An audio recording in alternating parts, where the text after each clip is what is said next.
Crashbang here, and let's go check out my quarry. Now, as you may have noticed, I am actually in the Twilight Forest. I find that I get more resources if I have a quarry in here versus in the overworld. And I've been moving the quarry back and forth as I finish off an area. Sometimes I use glass, sometimes I use cobblestone. I found a way, and I'll probably talk about it a little bit later, to get pretty much infinite glass. So glass is a very cheap resource for me at this point. And if we take a look at what I am currently quarrying out, it is, oh, awesome. This is the remnants of a labyrinth. Now, this isn't going to be able to mine out the entire labyrinth. That's just not going to... Whoa, hello. Explosions.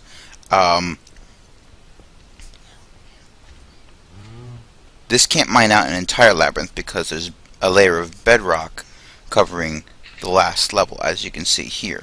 But it'll take out the rest of it, including this really, really hard to mine but cool looking stone that we've got here.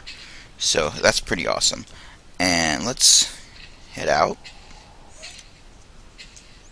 I am really, really enjoying my power suit, I gotta say. Whoa. Okay, so I fail at parkour. I made the parkour course in this case, and I fail at it. Oh well. And a water landing. It actually got very, very laggy pretty fast because, well, as you've probably heard in this or other series, the quarry is its own chunk loader. So if I have it set up right over top of a labyrinth, which has a bunch of spawners in it for minotaurs and bugs that shoot fire at you and stuff like that, well, frankly, that's going to cause problems. Oh, it didn't get those iron bars. Why didn't it get those iron bars? Can I get them?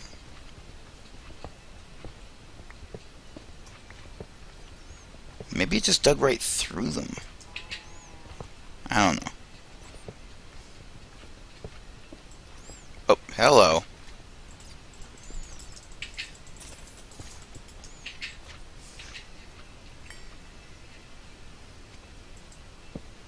There we go.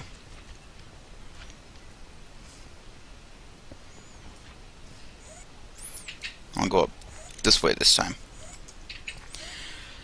So basically, the chunk loader, as I was saying, which is built into the quarry, was right over top of a bunch of mob spawners. So they just kept doing their thing, and the mobs would spawn and wander off, and they were far enough away from the spawners that they would spawn more, and just keep on going and going and going.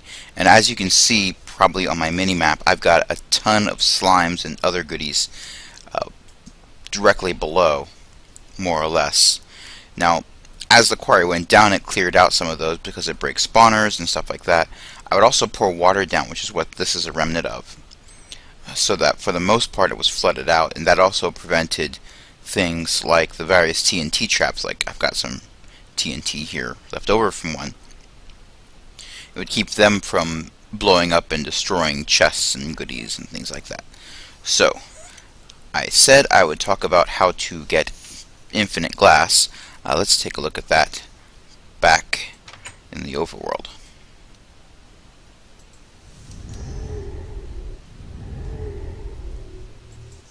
Oh, yeah, let's not put that there. Where'd it go? I tried to click on the book, but I missed. And TNT went away, but there we go. We're lagging like crazy. Alright. And we are back in the overworld, and we've got a few interesting image glitches, as you can see here, which is, it's kind of weird, but oh well. Alright, so this right here is the big brother of the macerator, which I've talked about before. The macerators are great because they will take well, not anything, but it'll take a lot of different ores and turn them into dust. Now the pulverizer will do that also. It'll turn them into pulverized whatever. So in this case, it's pulverizing cobblestone. It can also pulverize iron ore, copper ore, lead ore, etc. It'll even pulverize obsidian, which is kind of nice. Now, when it pulverizes cobblestone, it turns it into sand. And right now, the way this is set up,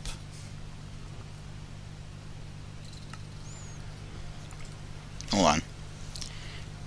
And right now, the way this is set up, this is feeding into this chest here, which is, there's my sand, and then it goes into my electric furnace here, which I actually modded. I have a transformer upgrade here. The reason for that transformer upgrade is because I have also upgraded my bat boxes. I still have them up here as a backup, but this is not a bat box. This is an MFE, which stores a lot more energy. Only thing is, if you take an electric furnace by itself and hook it up to this, they tend to go boom. So I had to put that upgrade in. I also had to upgrade my wire. This is 2x insulated wire, so double insulated gold cable was what I needed. Otherwise, every time I got close to here, I started to take damage, and I couldn't figure it out for a while. Turns out I was getting electrocuted. So a good time was had by none. Alright, so that's not my output chest. Down here's my output chest, and I'm also getting sugar charcoal to put into my coke furnaces to make coal coke, because that is my super convenient method of fueling things. Oh, this is really cool. If you take amber and put it in a group of 4, you can even do it up here because it's just 2 by 2. You will turn it into an amber block, which is translucent. If you look, you can sort of see through. You can get a better look at it actually down below. Let's head over here. So if I look up, I can see through that, which is kind of cool. So now I have a reason to collect amber blocks. They're pretty much used for Thaumcraft, but the only person on this particular server that's really doing Thaumcraft right now is already getting what he'd be getting from amber from other sources, so I don't feel guilty at all about doing that. And you can, as you can see here, also make it look like amber brick, which is kind of neat. You would do that the same way you make stone bricks, smooth stone brick, but I don't like this look as much as this looks, so this is, I think, unfortunately irreversible, so I'm just sticking with this for the rest of it. Now, as you can see here, I am slowly putting a floor in. Here, I've got my sugarcane farm for the coal coke back there. Once I have this filled in enough, I'm going to set up a few other machines, including a liquid transposer, which you can see here. Why would I want a liquid transposer? Frankly, I've forgotten. But I'm pretty sure it's going to be cool. Oh wait, yeah, I know. Here's what I want the liquid transposer for. It's what I need to make an HV capacitor. Now, an HV capacitor is pretty nice. It's the high-end battery for power suits, so I could make a bunch of those for that. But to make this, I need an energy cell frame. And an energy cell frame is made in a liquid transposer, where I add destabilized redstone. I don't quite know how to make destabilized redstone yet, but I've got a bunch of redstone, so hopefully that's not going to be too hard. The liquid transposer is probably going to go over on this side a little bit. I might even put it over here, which means I don't need to bother with putting all this floor in, but we'll see. So whatever machine I use to make destabilized redstone will probably go right next to the liquid transposer, because I need that as well. And the main reason why I've decided I want to make that is not just because I want to upgrade my batteries, although my batteries are lasting pretty well. I haven't charged this in a while, and I've still got 847K. I'm not using my power suit enough, I guess, to really drain the battery a whole lot. I haven't overclocked it a whole lot, but I'd like to add a different weapon. I've got the blade launcher, and I do like the blade launcher. It's a lot of fun, but the blades move very slowly, so there's a bit of a learning curve towards leading your target, shall we say, So I need something that moves a little bit faster, and one of the things that moves faster is this railgun, which requires 6 solenoids, which I've already made those before. I know how those work, but it also needs an HP capacitor. So that's what's requiring me to step it up a notch and make the additional machinery that I need to make one of these. Now I could also make the plasma cannon. The plasma cannon needs 2 HV capacitors. So I still have to work on that. And force field emitters. I haven't looked up force field emitters. What do those look like?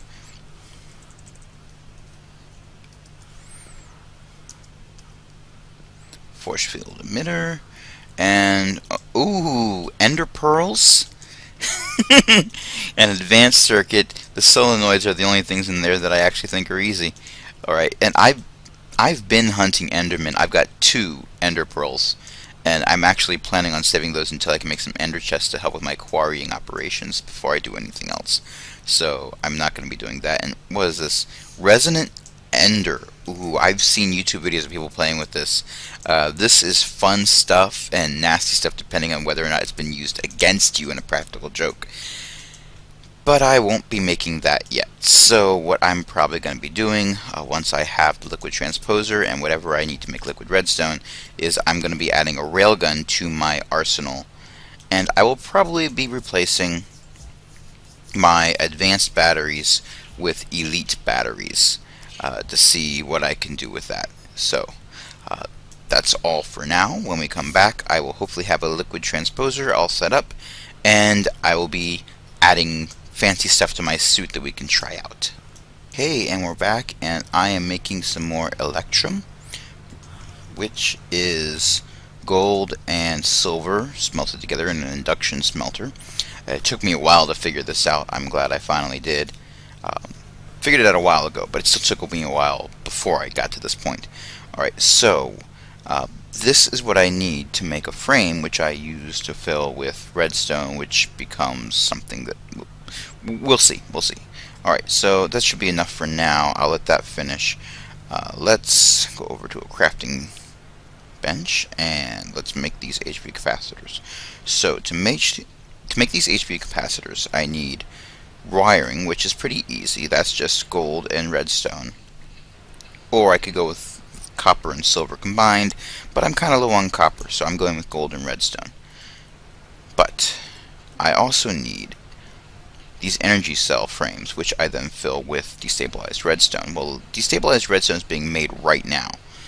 So let's take a look at what this is. A diamond for hardened glass, which I've also made. That's powdered obsidian or pulverized obsidian with lead ingots in the same induction smelter I was just looking at, plus 4 electrum ingots. So let's shift click on the question mark and pow. Ooh, I can make 6 of them. Awesome, because I think what I want is 6. So there we go. Alright, so let's see, my induction smelter is, yep, that's all finished. So I'm going to put this stuff back in a little bit, but first let's check out. And I didn't put this over there after all. I decided to put it right over here next to some other engines I had going. These are biogas engines. Right now they're running off of creosote oil, which is a byproduct of me making all of that wonderful coal coke. So the creosote oil gets fed up into this huge tank here. It's been not used for a while, so it's just happily, merrily filling up. And I've only recently just started using this. So I've got plenty to spare. And as you can see, the magma crucible is melting the redstone, which I went into configuration, and by default this was already saying that it was going to take this output and send it in this direction to this side, which is touching this block here, which is awesome because that's my liquid transposer. So it's filling up my liquid transposer just nicely. Now as you can see, blue here corresponds with this blue here, so again it's feeding things through perfectly. Now you can actually click on this one way or the other. Whoops, that's not working right now, but I clicked on this before and it changed direction, so my guess is liquid transposer can be used to suck fluid out as well as put fluid in, but we want to put fluid in, so let's put this up here. and see if we have enough liquid redstone to do something with our energy cell frames. And this is powering up. So let's see what happens.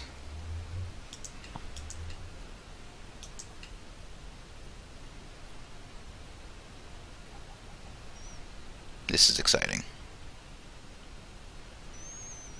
Did I forget something? Okay, so I got this. Don't put anything here. Destabilized redstone over here. This goes in.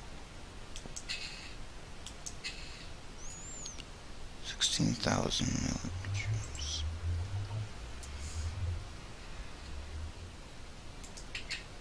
Okay, so when we come back, maybe I'll have figured this out. And we're back. And, oh, by the way, you better keep the magma crucible away from small children and pets, according to the tooltip here. Found out what was wrong. The problem was, didn't have enough destabilized redstone yet. So, as this kept processing, this eventually got up to the right level, and it made our first energy cell frame. So I'm going to let this keep processing while I go and play with this. We're going to use up all of those cells once they're full, but for now, one should be enough for what I want to do with it. Alright, so let's click on this and shift click on this. I already had all the components, so there is my HV capacitor. Now, what else did I need to add my railgun? Let's take a look here. Railgun, I need 6 solenoids, and to make those, that's a bit of a workload there, but I need wiring and machine blocks or iron ingots and wiring. Now I've got a lot of iron, so I'm going to make some refined iron and probably relog to try to help with the lag, and when we come back I'll have a whole bunch of solenoids to play with. Alright, see you in a bit. Back again, and I have made my 6 solenoids. Process for that I already explained, so let's move on to the fun part. Let's go back to my tinkered box here, and oh, the graphics glitch fixed itself. That's wonderful. Alright, so click on Railgun. I have these in my inventory. I click install, and ooh, I was expecting this. I have a scroll bar I can use to adjust how powerful it is. Now, I did add heat sinks to all my armor, but apparently didn't make it very thick. So let's bump this up a little bit. I will lament not being able to jump as high, but not burning up due to use of a railgun will probably be greatly appreciated. That, and I was having a bit of a problem when I was grafting trees, just because grafting generates a lot of heat as well. So there we go. I have my heat sinks pumped up a little bit, and I can shift click to switch between things. So farming, shearing and killing, and just plain killing. So let's see what this does. Oh wow, I don't jump high at all. Let's take off some of this, and oh, that's better. That's much better. Okay, so let's take a look for something we can. Ooh, a cow with a hat. Oh, I hear a zombie. Where are you? You're underground. As luck would have it, I've dug down here before. Okay, zombie. Where are you? Say hello to my little friend. I hear you.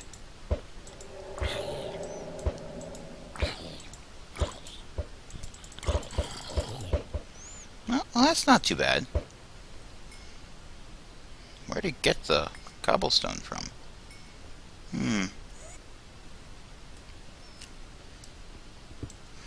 Well, I'm gonna take some of these goodies while I'm here, because I can always use. Oh, is that what I think it is?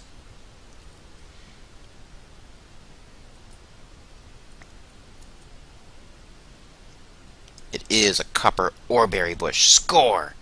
Awesome. Okay, so let's put a torch down. There's a way to add a light emitter to the power glove as well, and I should really mod that in at some point.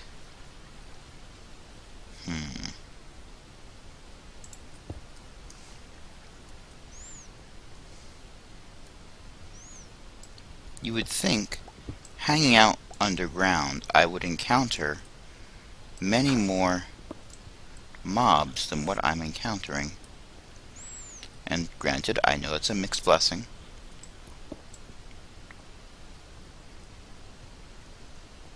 But still. I have this new toy I want to play with.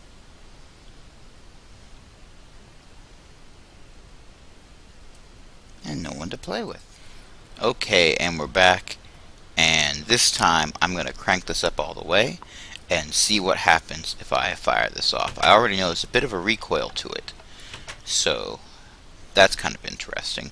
It's not just pushing them back, it pushes me back a bit too. So, like, that's pretty awesome how far that knocks me back. Not something I'd want to fire if I was over a precipice. Not because I'd take damage, what with the other mods I've added, but it would be a bit of an inconvenience if it was hard to get back up again. Okay, so with this cranked all the way up, is this a one-shot, one-kill type of deal? Oh! Yes, it is. And it's hardly doing anything so far as heat management is concerned. So, I don't need to adjust my heat sinks. I might even move them down a little bit to help me jump a little bit better when I'm wearing the full suit of armor and not just the feet and legs. But this is very fun. I wonder if this moves fast enough to take out an Enderman. Probably not. They seem to port before you hit them. But this is still pretty cool. Whoa. Oh, well, there's more copper here, so I'll just take that. Thank you very much.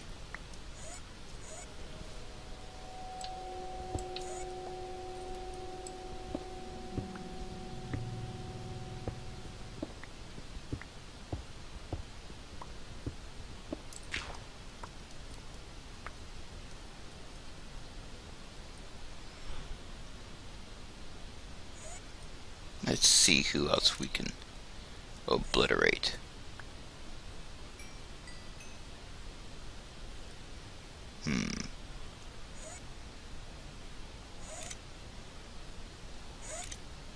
Oh, hello.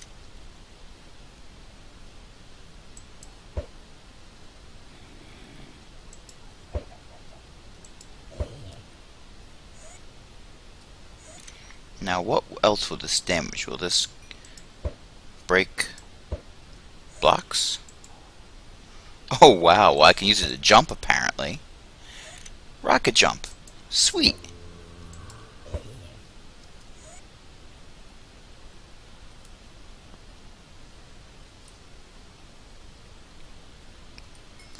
Yeah, this is definitely going to be one of my weapons of choice at this point.